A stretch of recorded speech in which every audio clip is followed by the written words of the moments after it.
Okay, so what we got here is a Lugong, and it's a diesel. It has a Cummins engine. So the complaint from the customer is that it would always blow a fuse only when you're starting to crank. Okay, so I have an adapter here so that I can use just the regular fuse and not the mini fuse. It's that fuse right there. So let me try to show you what's happening here. Let me crank this. Okay, key on, it doesn't blow, but as soon as we try to crank, that's it, fuse blows. So it would involve the starting circuit for this. So next thing we're gonna have to do is look at the diagram and try to figure out where this fuse goes. Okay, so this is the schematic of the truck that we were working on, and the fuse that we are concerned with is this key switch fuse, which is a 15 amp fuse. So it supplies the power to the key switch, right? So at key on, it doesn't pop. So we are looking at this guy right here. When you try to crank it, it's gonna go to 182 red, and then 182 red is gonna go back to the MCU, and then the MCU from here is gonna supply power to 183 red. It's gonna supply power. See that 30? That's gonna be the supply right here for the starter relay. Okay, so 30, this is what we're going to be looking at right now. Okay, so I got my test light hooked up to the positive end. Okay, this is where the starter relay is at, and right now my test light is lit and I'm hooked up to, I don't know if you can see that, that's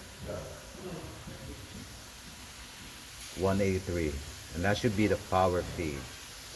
All right, key is off. I haven't turned it on yet, and I got a negative on where there should be a power feed. Now, if I look at the bottom where this harness goes right here, it goes from there and it goes to here, and it seems like there's a burn mark there. So I'm going to focus you on that. Test light, I'm going to try to move this. Look at that. So as soon as I move this, my test light goes away, and if I put it back in, test light is lit. All right, so I'm pretty sure that there's a wire that is touching the frame right now. And pretty much that piece of bracket, I think it is a mounting bracket, is rubbing against that harness, and over time it just ate through it. So what we're gonna do is gonna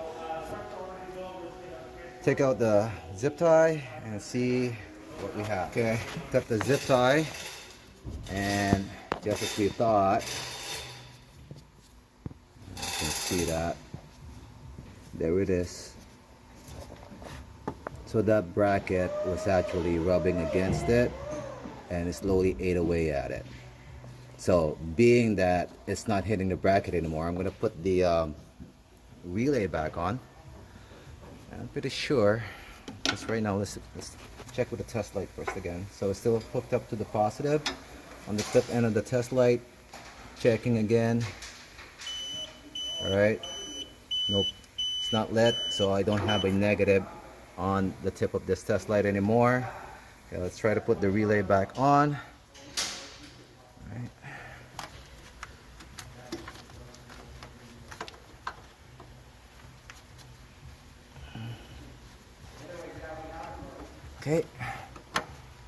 Okay, relay's back on. Let's try to key on again.